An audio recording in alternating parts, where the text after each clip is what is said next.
ब्रह्मचर्य वृद्धि दंडी सर्व वेदांत पंडित श्रीमद्विवेक योगी मां प्रचोदयतु सर्वदा.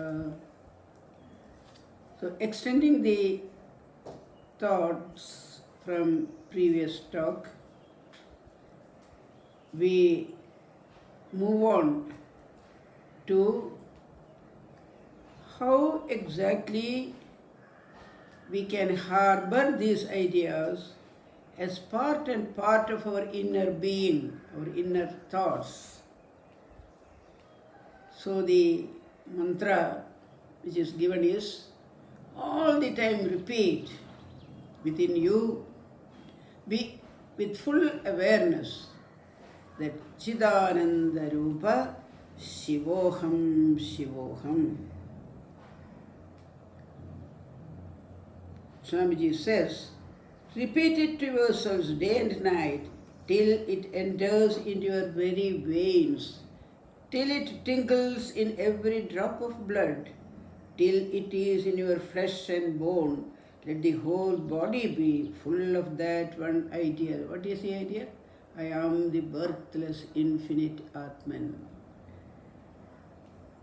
So, we must have heard, when Shankaracharya went to his guru, searching for his guru, Govindapada, and when the guru asked him, who are you?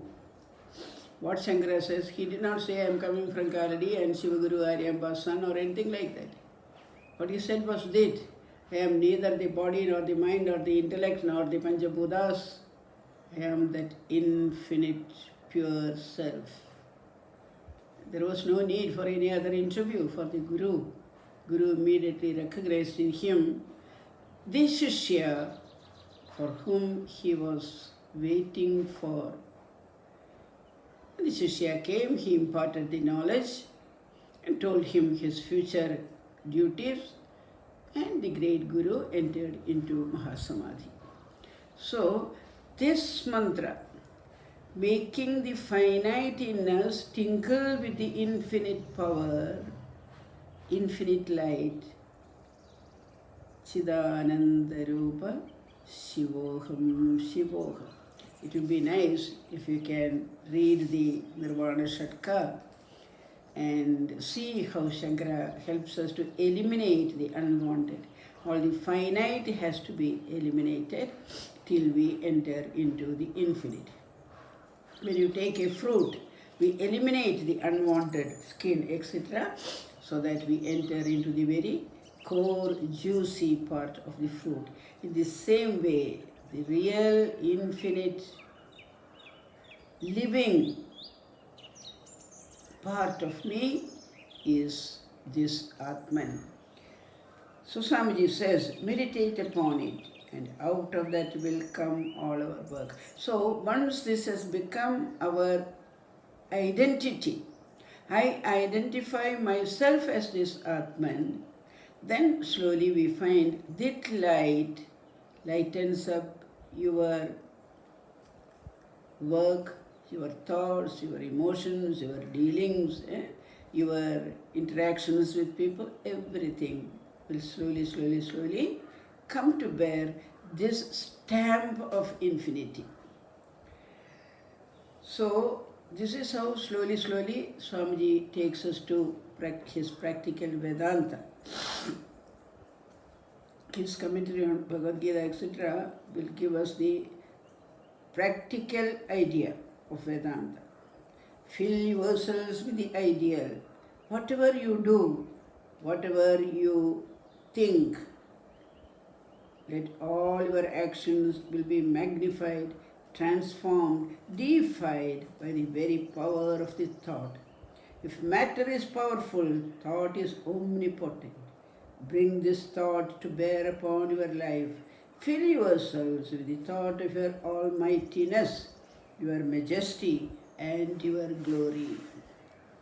The little Prahlada, he all the time he knew what he is, the favorite of Narayana. It's child's understanding, no? Narayana, Narayana. He had no other thought in his mind.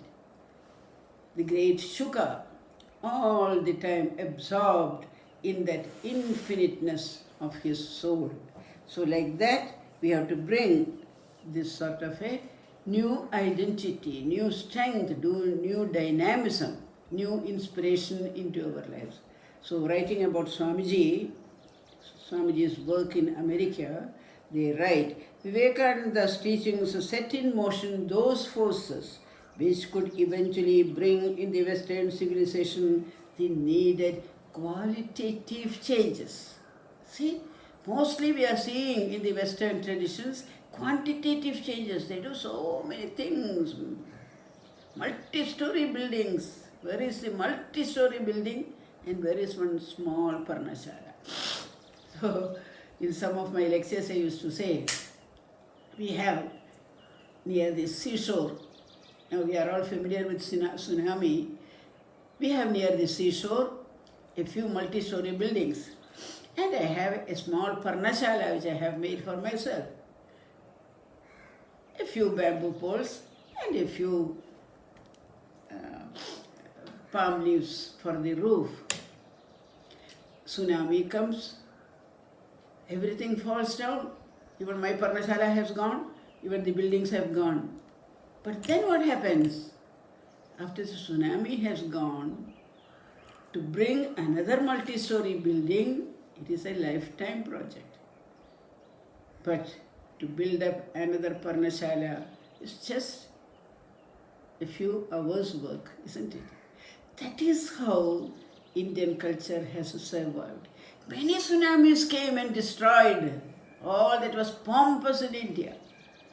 Maybe palaces were destroyed, our pilgrim centers were destroyed. But once the tsunami went out, Swamiji speaks of this in the case of the Somnath temple of Gujarat. Once it subsided, the invasion went away, the people again came back, rebuilt the temples, rebuilt the ashrams, and life went on where Siddhananda Rupa Shivoham Shivoham, the chanting went on. So, that is the difference. Something which is eternal has the principle-based structure, whereas, so that is why they said Swamiji's words brought the qualitative changes in the Western civilization.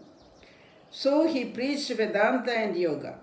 Vedanta conceptualizes reality in terms acceptable to the scientifically minded West, and Yoga provides the know-how to being free.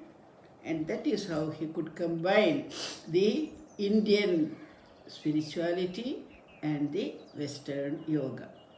So, Chidananda Rupa Shivoham Shivoham is a nice mantra for us to chant when we are sitting in meditation, when we are praying, when we are just traveling in the train or a plane, something, this mantra. When I went to America, I never felt any, what they call the jet lag. I went there, immediately had a bath and went sightseeing, because somehow I didn't think about the jet lag on one side. Secondly, I was always immersed in this chanting of some mantra or other. So that kept the mind away from the externalities, the effects of externalities on me.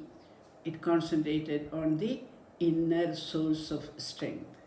So we have to, especially in these days of death and destruction around, we must learn to concentrate on this inner strength-giving formula. We are the infinite. We are the infinite. We are the infinite. We are not part of this asangoham, asangoham, asangoham. These cannot touch me. My innermost self is based on truth. Let me call it God or my Ishtadevata or truth or self. That is the central point of my existence.